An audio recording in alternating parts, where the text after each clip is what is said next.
Hello my spark stars, कैसे हो आप सब। आई होप आप सब अच्छे होंगे। अगर आप सब अच्छे हो तो फटाफट से जाके कमेंट सेक्शन में थम्स अप प्रेस कर दो। वीडियो अच्छी लगती है तो वीडियो को लाइक कर देना, एक प्यारा सा कमेंट कर देना अपने दीदू के लिए। So I am your maths educator, your English educator and your loving दीदू। Welcome to all of you in your channel brilliant classes. So guys, आज के इस वीडियो में हम पढ़ने वाले हैं क्लास 12 मैथ्स के चैप्टर नंबर 13 प्रोबेबिलिटी की एक्सरसाइज 13.2। और इससे पहले वाली वीडियो के अंदर हमने एक्सरसाइज 13.2 के अंदर जितना भी कॉन्सेप्ट यूज़ होने वाला था वो पढ़ लिया था। अगर आपने वो वीडियो नहीं देखी तो उस वीडियो को भी चेकआउट कर लेना। और मेरी सजेशन तो यही है कि तुम यार वो वीडियोस पहले देख लेना, क्योंकि इंट्रोडक्शन वाली वीडियो थोड़ी ज़्यादा इंपॉर्टेंट होती है। उसके बाद में इस वीडियो के ऊपर आना, ठीक है। सो अभी के लिए स्टार्ट करते हैं क्वेश्चन नंबर 1 को। तो क्वेश्चन नंबर 1 हमें गिवन है, if probability of A is equals to 3/5 and probability of B is equals to 1/5, find probability of A intersection B if A and B are independent event. तो कर लो बात यार, independent event पूछ रहा है तो प्रोबेबिलिटी ऑफ ए हमें given है, प्रोबेबिलिटी ऑफ बी भी हमें गिवन है, probability of A intersection B बता रहा है कि ये फाइंड कर दो आप हमारे लिए। तो इसमें क्या बड़ी बात है। हमने एक थ्योरम पढ़ी थी ना, अगर तुमने इंट्रोडक्शन वाली वीडियो देखी हो तो तुम्हें पता होगा कि हमने एक थ्योरम पढ़ी थी, probability of A intersection B equal होता है probability of A dot probability of B के। अब प्रोबेबिलिटी ऑफ ए और प्रोबेबिलिटी ऑफ बी तो हमें गिवन है, तो निकालने में क्या बड़ी बात है। प्रोबेबिलिटी ऑफ ए की वैल्यू है 3/5 और प्रोबेबिलिटी ऑफ बी की वैल्यू है 1/5। 3/5 इंटू 1/5, 3 इंटू 1 हो जाएगा 3, 5 इंटू 5 हो जाएगा 25। ये आ गया हमारे पास में probability of A intersection B. बस इतना सा क्वेश्चन था। यहाँ पर हमारा क्वेश्चन नंबर 1 जो है कंप्लीट होता है। अब हम देखेंगे क्वेश्चन नंबर 2। देखो क्वेश्चन नंबर 2 हमें गिवन है, 2 cards are drawn at random and without replacement from a pack of 52 playing cards, find the probability that both the cards are black. तो क्वेश्चन हमसे ये बोल रहा है कि 52 प्लेइंग कार्ड्स है हमारे पास में, ठीक है।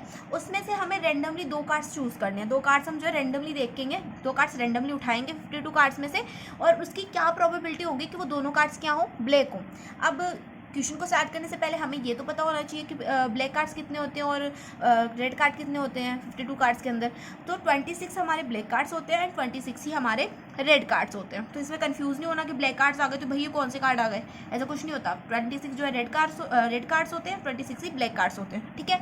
अब देखो हम क्या करेंगे, पहले हम करेंगे लेट क्या करेंगे, चल जा भाई, लेट ए क्या है हमारा, फर्स्ट कार्ड इज ब्लैक। कि जब हमने पहला कार्ड निकाला 52 कार्ड के पैक में से, जब हमने फर्स्ट कार्ड निकाला वो क्या था, ब्लैक कार्ड था। हमें इसी की तो प्रोबेबिलिटी निकालनी है, probability that the both the cards are black. ये तो प्रोबेबिलिटी निकालनी है, हमने 2 कार्ड्स निकालने थे। अब ये लेट कर लो कि जो बी हमने लेट किया कि सेकंड कार्ड भी क्या है, second card is black. First card हमने निकाला उसके अंदर से, पैक के अंदर से, वो भी ब्लैक था, सेकंड कार्ड भी ब्लैक था, ठीक है। टोटल कार्ड्स कितने हैं हमारे पास में, टोटल कार्ड्स हैं हमारे पास 52, है ना। और ब्लैक कार्ड्स कितने होते हैं, अभी मैंने बताया यार ब्लैक कार्ड्स कितने होते हैं, 26 होते हैं, है ना। और अगर तुम्हें अच्छे से समझना है कार्ड के बारे में तो तुम जो इंट्रोडक्शन वाली वीडियो देख लेना, उसके अंदर मैंने तुम्हें अच्छे से एक्सप्लेन किया हुआ है, ठीक है। सो टोटल कार्ड्स 52 होते हैं, ब्लैक कार्ड्स हमारे पास है 26। अब मुझे निकालनी है प्रोबेबिलिटी कि दोनों कार्ड्स क्या है, ब्लैक है। तो इसका मतलब क्या हुआ, ए इंटरसेक्शन बी हमें फाइंड करना है। क्या फाइंड करना है, उसने बोला दोनों कार्ड्स क्या होने चाहिए, ब्लैक होने चाहिए। इसका मतलब है probability of A intersection B हमें फाइंड करना है। और probability of A intersection B का फॉर्मूला तो यार अभी पहले वाले क्वेश्चन में लगाया है। इसका फॉर्मूला होता है probability of A dot probability of B. तो प्रोबेबिलिटी ऑफ ए क्या हो जाएगी, प्रोबेबिलिटी ऑफ ए के लिए हमने क्या लिखा था, फर्स्ट कार्ड इज ब्लैक, है ना। कि हमने जो ये ब्लैक कार्ड निकाला, ब्लैक कार्ड्स कितने 26 है। तो प्रोबेबिलिटी ऑफ बी क्या हो जाएगी, टोटल कार्ड्स अपॉन में number of cards in A upon में टोटल कार्ड्स, है ना। तो नंबर ऑफ कार्ड्स कितने ए के अंदर 26 है और टोटल कार्ड्स कितने हैं 52 है। अब तुम क्या बोलोगे, प्रोबेबिलिटी ऑफ बी का मतलब है सेकंड कार्ड इज ब्लैक, है ना। तो तुम क्या बोलोगे दीदू, टोटल कार्ड्स कितने, नंबर ऑफ कार्ड्स 26 है और टोटल कार्ड्स 52 है, तो यहाँ पर भी 26 अपॉन 52 आ जाएगा। लेकिन ऐसा नहीं होगा, क्यों नहीं होगा दीदू, देखो इसने क्या बोला है, विदाउट रिप्लेसमेंट के, कि हमने जो 2 कार्ड्स उठाए वो विदाउट रिप्लेसमेंट के उठाए। अब तुम लोग इसका क्या मतलब होता है भाई, इसका मतलब होता है कि अगर मैंने एक कार्ड जो है पैक के अंदर से निकाल लिया, है ना, एक कार्ड मैंने जो पैक था उसका 52 कार्ड्स का, प्लेइंग कार्ड्स का, उसके अंदर से मैंने एक कार्ड निकाल लिया, तो अब उस डिब्बे में कितने कार्ड्स बचे, 51 कार्ड्स बचे ना। तो इसका मतलब बोला इसने कि विदाउट रिप्लेसमेंट के, मतलब हमने अगर एक कार्ड निकाल लिया तो हम उसको वापस से नहीं रख सकते डिब्बे के अंदर। अगर निकाल लिया तो निकाल लिया, बस अब वो हमारा है, अब हम उसमें उसको वापस नहीं रखेंगे। तो इसका मतलब है कि जब हमने एक कार्ड निकाल लिया तो हमारे पास डिब्बे में अंदर बचे 51 कार्ड्स, और मुझे निकालनी है प्रोबेबिलिटी ब्लैक कार्ड्स की, है ना। तो ब्लैक कार्ड्स कितने थे, 26 थे। तो 26 में से अगर मैंने एक ब्लैक कार्ड निकाल लिया तो मेरे पास कितने ब्लैक कार्ड्स बचेंगे, 25 ब्लैक कार्ड्स बचेंगे। तो प्रोबेबिलिटी ऑफ बी क्या आ जाएगी, 25 अपॉन 51 आ जाएगी। देखो 26 इंटू 25 करोगे तो देखो 26 से पहले क्या कर सकते हैं, इसको कट कर सकते हैं। 26 से 52 कट होगा 2 टाइम्स, यहाँ पर ये होगा 1 टाइम।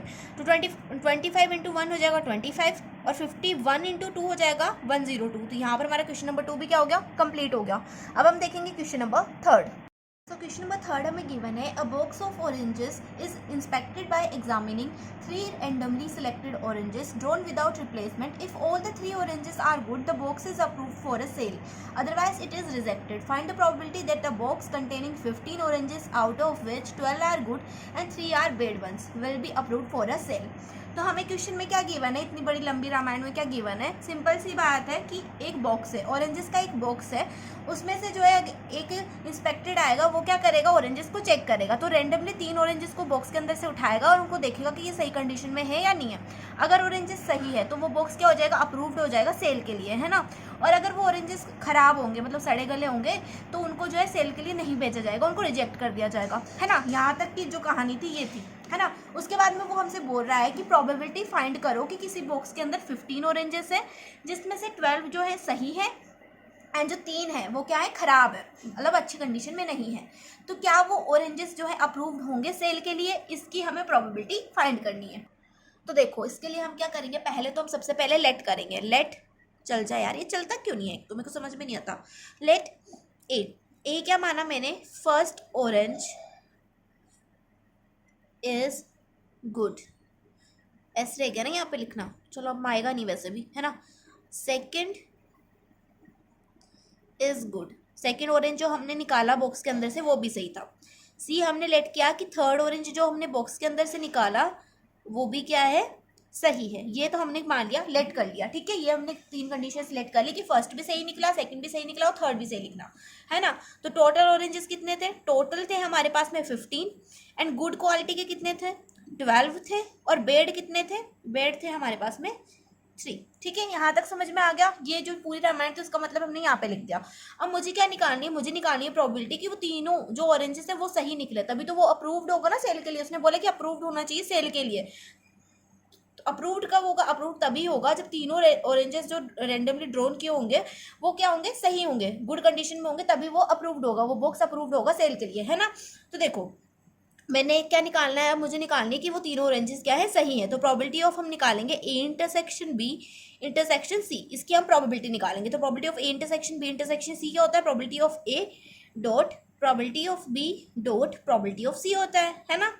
तो अब क्या करेंगे, प्रोबेबिलिटी ऑफ ए क्या होगी, और उसने क्या बोला, विदाउट रिप्लेसमेंट। क्या विदाउट रिप्लेसमेंट का फंडा तो तुम्हें क्लियर हो गया होगा ना, कि अगर हमने एक ऑरेंज बॉक्स के अंदर से निकाल लिया तो उसको हम वापस नहीं रख सकते, है ना। तो अगर हमने एक ऑरेंज बॉक्स के अंदर से निकाल लिया तो टोटल ऑरेंज 15 थे, अगर हमने एक निकाल लिया तो हमारे पास बॉक्स के अंदर कितने बचे, 14 बचे, ठीक है। तो यहाँ पर हो जाएगा प्रोबेबिलिटी ऑफ ए का मतलब था फर्स्ट इज गुड, है ना। फर्स्ट ऑरेंज जब गुड होगा तो फर्स्ट कंडीशन में जब हम फर्स्ट ऑरेंज को बॉक्स के अंदर से निकालेंगे तब तो टोटल ऑरेंजेस कितने होंगे बॉक्स के अंदर, गुड ऑरेंजेस कितने होंगे, 12 भी होंगे, गुड ऑरेंजेस 12 है ना, और टोटल है बॉक्स के अंदर 15, तो 12/15 हो जाएगा। अब सेकंड टाइम में जब मैं बी निकालूंगी, सेकंड ऑरेंज जब मैं निकालूंगी बॉक्स के अंदर से, तब उसके अंदर कितने ऑरेंज बचेंगे बॉक्स के अंदर, 11 ऑरेंजेस बचेंगे गुड में से, है ना। एंड टोटल कितने होंगे, टोटल 15 थे, उनमें से एक निकल चुका है तो मतलब 14 ऑरेंजेस होंगे, राइट। और probability of C, third orange को निकालने की प्रोबेबिलिटी में गुड ऑरेंजेस होंगे हमारे बॉक्स के अंदर 10 एंड जो क्या कहते हैं टोटल ऑरेंजेस है, टोटल ऑरेंजेस कितने होंगे, टोटल ऑरेंजेस होंगे 13। तो जब हम इनको मल्टीप्लाई करेंगे तो इनको मल्टीप्लाई करने पर हमारा आंसर आएगा 13/20, 13 इंटू 20, क्या बोल रही हूँ यार मैं, 13 20 अपॉन में 15 इंटू 14 इंटू 13 करोगे तो हमारे पास आ जाएगा 2730, ठीक है, 2730, ठीक है। ये भी आता है मेरे को बोलना, है ना। ये मैं सोच लेना कि 13 20 करती रहती थी तू। अब इनको जब हम कट करेंगे तो हमारे पास आंसर आ जाएगा 44/91।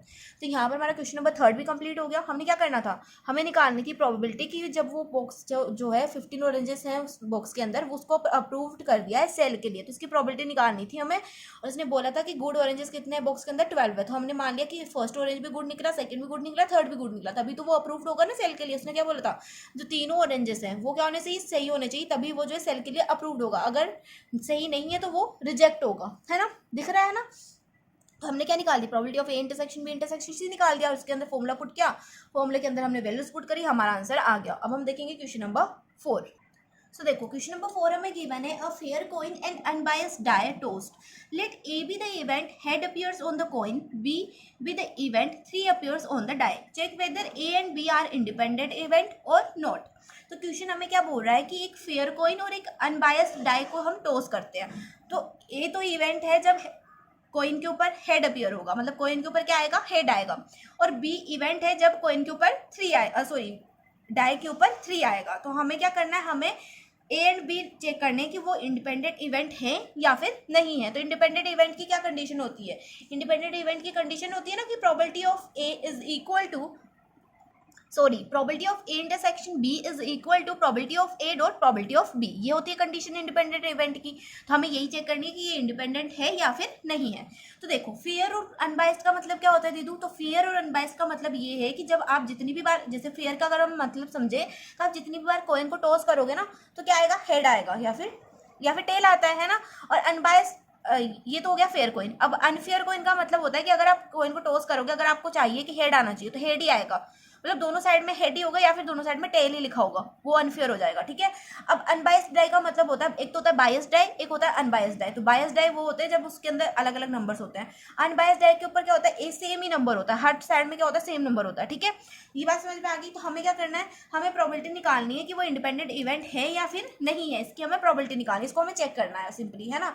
तो देखो कंडीशंस लिख लेते हैं। उसने फर्स्ट कंडीशन हमें दी है कि ए इवेंट है जब हेड आएगा किसके ऊपर, कॉइन के ऊपर, हेड अपीयर ऑन कॉइन। ये तो हो गई हमारी first condition, head appear on coin, ये हो गई फर्स्ट कंडीशन। और बी क्या गिवन है हमें, 3 अपीयर ऑन डाई, है ना, 3 अपीयर ऑन डाई। ठीक है, ये हो गया। अब देखो अगर हम इसका सैंपल स्पेस लिखे तो सैंपल स्पेस क्या आ जाएगा, मैंने कॉइन को टॉस किया, उसके ऊपर हेड आया और उसके ऊपर डाई के ऊपर क्या आ गया, मैंने मान लिया 1 आ गया, है ना। कॉइन को टॉस किया, हेड आया, डाई के ऊपर 2 आ गया, कॉइन को टॉस किया, हेड आया, 3 आ गया, हेड 4, हेड 5, हेड 6। ठीक है, कॉइन को टॉस किया, टेल आ गया, फिर 1 आ जाएगा, टेल के साथ में 2 आ गया, टेल के साथ में 3 आ गया, फिर 4 आ गया, फिर 5 आ गया और फिर 6 आ गया। ये कंडीशंस हो सकती है हमारे सैंपल स्पेस की, है ना। हेड या टेल आएगा और इसके ऊपर 1 4 मतलब 1 2 3 4 6 आ सकता है डाइस के ऊपर, है ना। ये हो गई कंडीशंस। तो ए के लिए क्या कंडीशन है, ए उसने बोला head appears on a coin, head आना चाहिए कॉइन के ऊपर। तो ए क्या आ जाएगा हमारे पास, ए आ जाएगा ये पूरे numbers, head 1, head 2, head 3, 4, 5 and 6। ये हो गया हमारे पास में ए।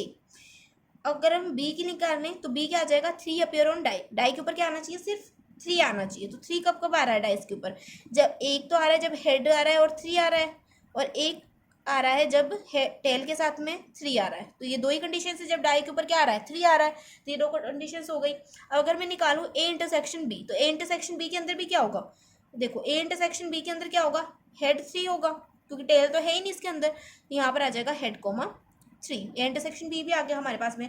अब अगर मैं निकालूँ प्रोबेबिलिटी ऑफ ए, तो प्रोबेबिलिटी ऑफ ए क्या हो जाएगी, number of elements in A upon में टोटल नंबर्स। तो एलिमेंट्स इन ए कितने हैं, 2 to 4 to 6, 6 एलिमेंट्स हैं। और टोटल नंबर्स कितने हैं इसके अंदर, सैंपल स्पेस के अंदर है हमारे 12 नंबर्स। तो 6/12, 6 से 12 कटेगा 2 टाइम्स और 6 से 6 कटेगा 1 टाइम, तो 1/2 आ गई प्रोबेबिलिटी ऑफ ए। अब अगर निकालूँ मैं प्रोबेबिलिटी ऑफ बी, तो प्रोबेबिलिटी ऑफ बी क्या होगी, number of events, number of elements in B. तो बी के अंदर कितने एलिमेंट्स हैं, 2 एलिमेंट्स हैं और टोटल एलिमेंट्स हैं 12। 2 से ये कट होगा 1 टाइम, 2 से 12 कट होगा 6 टाइम, तो 1/6 इसकी प्रोबेबिलिटी आ गई। अब अगर मैं निकालूँ probability of A intersection B, तो probability of A intersection B क्या होता है, number of elements in A intersection B upon में टोटल एलिमेंट्स। तो number of elements in A intersection B कितने हैं, 1 ही है, और टोटल एलिमेंट्स कितने हैं, 12 है, तो 1/12 आ गया। अब मुझे क्या निकालना था, probability of A intersection B is equal to probability of A dot probability of B. ये मुझे इक्वल प्रूव करना है, तभी क्या होगा, हमारा इंडिपेंडेंट होगा, नहीं तो नहीं होगा। ठीक है, तो देखो प्रोबेबिलिटी ऑफ ए क्या है हमारे पास, 1/2 है, और प्रोबेबिलिटी ऑफ बी क्या है हमारे पास, 1/6 है, इज इक्वल टू आना चाहिए 1/12 के, है ना। ये था ना probability of A dot probability of B equal आना चाहिए probability of A intersection B के। तभी हमारे ये क्या होगा, इक्वल होगा, मतलब तभी हमारा इंडिपेंडेंट इवेंट होगा, नहीं तो नहीं होगा। तो इसको मल्टीप्लाई कर देते हैं, यहाँ पर 1 आएगा, 2 × 6 हो जाएगा 12, तो 1/12 इज इक्वल टू 1/12, तो हैंस प्रूव्ड ये क्या है, एक इंडिपेंडेंट इवेंट है। तो यहाँ पे लिख देना hence it is a independent event, ठीक है। तो ये लाइन लिख देना, तभी तो हमारा क्वेश्चन नंबर 4 जो है कंप्लीट हो जाएगा। अब हम देखेंगे question number 5। So question number 5 हमें given है a die marked 1 2 3 in red and 4 5 6 in green is tossed. A be the event the number is even and B be the event the number red.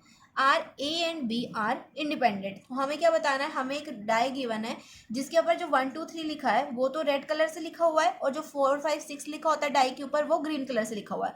तो जब हम उसको toss करते हैं तो एक इवेंट है ए इवेंट क्या है कि जो नंबर अपीयर होगा डाइस के ऊपर वो क्या होगा, एक इवन नंबर होगा। और बी एक इवेंट है जब नंबर अपीयर होगा डाइस के ऊपर वो क्या होगा, रेड कलर का होगा, ठीक है।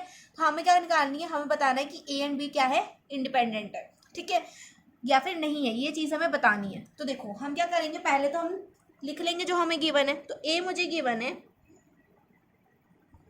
नंबर इज इवन, कि नंबर क्या होना चाहिए, इवन होना चाहिए। और बी है हमारे पास नंबर इज रेड, है ना, बी है हमारे पास नंबर इज रेड। तो देखो तो रेड कलर के कौन कौन से नंबर है, रेड कलर के हैं 1 2 3, और ग्रीन कलर के कौन से नंबर्स हैं, ग्रीन कलर के नंबर्स हैं 4 5 एंड 6। यहाँ तक समझ में आ गया, जो हमें गिवन था वो हमने लिख लिया। अब अगर मैं निकालूं प्रोबेबिलिटी ऑफ ए, तो प्रोबेबिलिटी ऑफ ए क्या हो जाएगी, नंबर इज इवन, तो कितने नंबर्स हैं जो इवन है। अब मुझे बताओ इवन नंबर क्या होते हैं, जो 2 से मल्टीप्लाई होते हैं वही तो इवन नंबर होते हैं दीदू। तो इवन नंबर कितने हैं इसके अंदर, एक तो 2 है, एक 4 है और एक 6 है, ये इवन नंबर्स है ना। तो कितने इवन नंबर्स हो गए, 1 2 3 इवन नंबर्स हो गए। और टोटल नंबर्स कितने हैं डाइस के ऊपर, 6 है, तो 3/6 हो जाएगी प्रोबेबिलिटी ऑफ ए। अब अगर मैं निकालूं प्रोबेबिलिटी ऑफ बी, जिसने बोला नंबर इज रेड, तो कितने नंबर हैं डाइस के ऊपर जो रेड कलर के हैं, 3 नंबर्स है ना, 1 2 3, तो ये तो 3 नंबर्स हो गए। और टोटल नंबर्स कितने होते हैं डाइस के ऊपर, 6 होते हैं, तो 3/6 हो गई प्रोबेबिलिटी ऑफ बी। अब अगर मैं निकालूं probability of E intersection B, A intersection B क्या हो जाएगी, ए और बी के अंदर क्या कॉमन है। तो देखो ए तो थी हमारी प्रोबेबिलिटी कि नंबर क्या होना चाहिए, इवन होना चाहिए। तो कितने नंबर्स इवन थे, एक तो 1 था, सॉरी एक तो 2 था, एक 4 था और एक 6 था, है ना। और नंबर इज रेड, इसकी प्रोबेबिलिटी क्या है, बी की नंबर इज रेड, तो कितने नंबर्स रेड है, एक 1 है, एक 2 है और एक 3 है। तो इन दोनों में कॉमन क्या आ रहा है, इन दोनों चीज़ों में कॉमन क्या आ रहा है, 2 कॉमन आ रहा है ना। 2 रेड के अंदर भी है और 2 इवन नंबर भी है, तो ए के अंदर भी ये कॉमन है, बी के अंदर भी ये कॉमन है, तो 2 आ जाएगा हमारा कॉमन में, है ना। तो probability of A intersection B क्या हो जाएगा, एक एलिमेंट है ना कॉमन में, तो देखो ए इंटरसेक्शन बी के अंदर क्या आ गया, ए इंटरसेक्शन बी के अंदर तो आ गया हमारा 2। और probability of A intersection B निकालना है, तो number of elements in A intersection B upon में टोटल एलिमेंट्स। तो ए इंटरसेक्शन बी के अंदर कितने एलिमेंट्स है, एक एलिमेंट्स है ना, एक एलिमेंट है ना, तो यहाँ पर मैंने 1 लिखा अपॉन में प्रोबेबिलिटी ऑफ, देखो total elements, sorry total elements कितने हैं, टोटल एलिमेंट्स है हमारे पास में 6, तो प्रोबेबिलिटी ऑफ ए इंटरसेक्शन भी आ गया हमारे पास में 1/6। तो देखो मुझे निकालना है इंडिपेंडेंट इवेंट, तो इंडिपेंडेंट इवेंट की कंडीशन क्या थी, probability of A intersection B is equal to probability of A dot probability of B, ये हमारी कंडीशन होती है। तो probability of A intersection B था हमारे पास में 1/6, और प्रोबेबिलिटी ऑफ ए है हमारे पास में 3/6 इंटू में प्रोबेबिलिटी ऑफ बी है हमारे पास में 3/6। तो जब इसको सॉल्व करेंगे तो देखो 1/6 तो एज इट इज़ रहेगा, 3 को 3 से मल्टीप्लाई करेंगे ये हो जाएगा 9, और 6 को 6 से करेंगे हो जाएगा 36, है ना। अब इसको अगर हम कट करें तो 1/6 तो एज इट इज़ रहेगा, 9/36, जब इसको कट करेंगे ये कट होगा 1/4, जब इसको कट करेंगे तो ये कितने टाइम कट होगा, 1/4 टाइम्स कट हो जाएगा। तो क्या 1/6 और 1/4 इक्वल होते हैं, बिल्कुल भी नहीं होते, तो यहाँ पर लिख दो नॉट इक्वल। इसका मतलब क्या हुआ, hence this is not independent, कि ये क्या है, इंडिपेंडेंट नहीं है। हमें यही तो बताना था कि ये इंडिपेंडेंट है या नहीं है, तो हमने लिख दिया कि ये इंडिपेंडेंट नहीं है, क्योंकि probability of A intersection B is not equal to probability of A dot probability of B. ठीक है, तो यहाँ तक समझ में आ गया। तो यहाँ पर क्वेश्चन नंबर 5 भी कंप्लीट होता है। अब हम देखेंगे लास्ट क्वेश्चन इस वीडियो का, जो है क्वेश्चन नंबर 6। तो क्वेश्चन नंबर 6 हमें गिवन है, let E and F be events with probability of A is equals to 3/5, probability of F is equals to 3/10 and probability of E intersection F is equals to 1/5। Find E and F are independent. तो हमें question में क्या given है कि E and F कोई event है, तो वहाँ पर प्रोबेबिलिटी ऑफ ई है हमारे पास में चल जाओ यार। प्रोबेबिलिटी ऑफ ई है हमारे पास में 3/5, प्रोबेबिलिटी ऑफ एफ हमारे पास में है 3/10 और probability of E intersection F है हमारे पास में 1/5। तो हमें क्या निकालनी है, हमें निकालनी है प्रोबेबिलिटी कि ई एंड एफ क्या है, इंडिपेंडेंट इवेंट है। तो इसकी प्रोबेबिलिटी क्या होती है, अगर ई एंड एफ इंडिपेंडेंट है तो उसकी कंडीशन होती है probability of E intersection F is equal to होगी probability of E dot probability of F के। तो probability of E intersection F हमारे पास है 1/5 और प्रोबेबिलिटी ऑफ ई है हमारे पास में 3/5 और प्रोबेबिलिटी ऑफ एफ है हमारे पास में 3/10। तो 1/5 अपॉन में इज इक्वल टू में 3 × 3 हो जाएगा 9, 10 5 ज़ा 50 है ना। तो ये दोनों क्या है, इक्वल तो बिल्कुल भी नहीं है। इसका मतलब क्या हो गया, hence this is not independent, कि ये इंडिपेंडेंट नहीं है क्योंकि यहाँ पर probability of E intersection B is not equal to probability of E dot probability of F. तो यहाँ पर हमारा क्वेश्चन नंबर 6 क्या होता है, कंप्लीट होता है। और इसी के साथ हम इस वीडियो को भी एंड करते हैं। बाकी के जो क्वेश्चन है वो हम नेक्स्ट वीडियो के अंदर सॉल्व करेंगे। अगर वीडियो अच्छी लगी हो तो वीडियो को लाइक कर देना, प्यार से कमेंट कर देना और थोड़ा सा सपोर्ट दिखा देना। अभी के लिए वीडियो को एंड करते हैं, मिलते हैं नेक्स्ट वीडियो में, तब तक के लिए बाय बाय, टेक केयर।